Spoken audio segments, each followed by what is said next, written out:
ঈদের টানা ছুটিতে বিশ্বের দীর্ঘতম সমুদ্র সৈকত কক্সবাজারে বাড়ছে পর্যটকদের সমাগম। কোরবানির আনুষ্ঠানিকতার কারণে প্রথম ও দ্বিতীয় দিনে ভিড় কিছুটা কম থাকলেও সময়ের সাথে সাথে দেশের বিভিন্ন প্রান্ত থেকে আসা ভ্রমণ পিপাসুদের উপস্থিতিতে মুখর হয়ে উঠেছে সৈকতের লাবণী থেকে কলাতলি পয়েন্ট পর্যন্ত প্রায় ৩ কিলোমিটার এলাকা।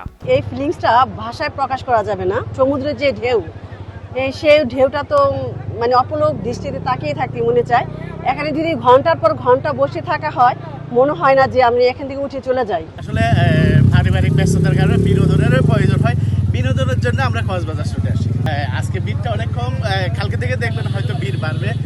খুব ভালো, খুব ভালো। আমরা এইখানে প্রত্যেকবারই আসি, খুবই ভালো লাগে। না হলেও অনেকবার আসা হয়েছে, তারপরও মানে এটা কখনো ভালো লাগাটা শেষ হবে না।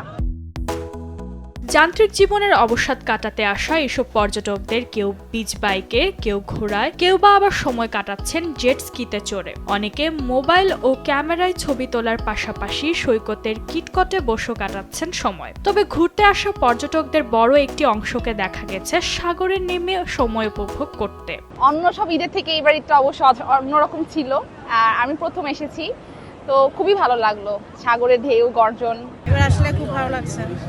আমরা আসলে ঈদের সময় আসছি, তো কিছুটা কম ছিল, হয়তো আজকে কালকের মধ্যে মানুষের ভিড় হয়ে যাবে। পর্যটকরা জানান, ক্লান্ত দেহ ও মনের অবসাদ কাটাতে এবং নির্বিঘ্নে ভ্রমণের জন্য কক্সবাজারের কোনো বিকল্প নেই। ঈদের দ্বিতীয় দিনে প্রায় ৩০% হোটেল কক্ষ ভাড়া হয়েছে বলে জানিয়েছেন হোটেল ও মোটেল ব্যবসায়ী এবং পর্যটন সংশ্লিষ্টরা। তারা বলছেন, এতে সৈকত শহরে সমাগম ঘটেছে অন্তত ৪০,০০০ পর্যটকের। ইতোমধ্যে পর্যটকরা কক্সবাজারমুখী হতে শুরু করায় তৃতীয় দিন থেকে কাঙ্ক্ষিত সমাগমের আশা প্রকাশ করেছেন কক্সবাজার হোটেল মালিক সমিতির সাধারণ সম্পাদক মুকিম খান। একই সাথে পর্যটক হয়রানি বন্ধের সর্বোচ্চ ব্যবস্থা নেওয়ার আশ্বাস দিয়েছে মালিক সমিতিও। আমাদের এই পর্যন্ত বিভিন্ন হোটেলে প্রায় 40 থেকে 50% মতো রুম বুকিং হয়েছে এবং আমরা 40% থেকে 50% ডিসকাউন্ট রেখেছি। আশা করছি পর্যটকরা তাদের ভ্রমণকে সুন্দরভাবে উপভোগ করে তাদের গন্তব্যে পৌঁছাতে পারবে। অতিরিক্ত ভাড়া যাতে কেউ আদায় করতে না পারে, এ ধরনের অভিযোগ পেলে সাথে সাথে ব্যবস্থা গ্রহণ করা হবে। বর্তমানে বর্ষা মৌসুম হওয়ায় সাগর স্বাভাবিকের চেয়ে কিছুটা উত্তাল রয়েছে, যা সমুদ্রে নামা পর্যটকদের জন্য ঝুঁকিপূর্ণ। এ কারণে পর্যটকদের নির্দেশনা মেনে সাগরে নামার পরামর্শ দিয়েছেন সি সেফ লাইফগার্ড সংস্থার সিনিয়র লাইফগার্ড জয়নাল আবেদিন। ইতিমধ্যে পর্যটকরা চলে আসছে এবং সামনে আরো আসবে। তো সমুদ্র যেহেতু এখন স্প্রিং টাইড চলতেছে, সমুদ্র একটু উত্তাল, ঢেউ অনেক বড় বড়। তো আমরা পর্যটকদের নিরাপত্তায় আমরা আমাদের সেবাটা 3 স্তরে সাজিয়েছি, যেটা হচ্ছে আমাদের ওয়াচ টাওয়ার থেকে আমরা সার্বক্ষণিক নজরে রাখতেছি এবং পেট্রোল টিম আছে, তারা পেট্রোলে আছে।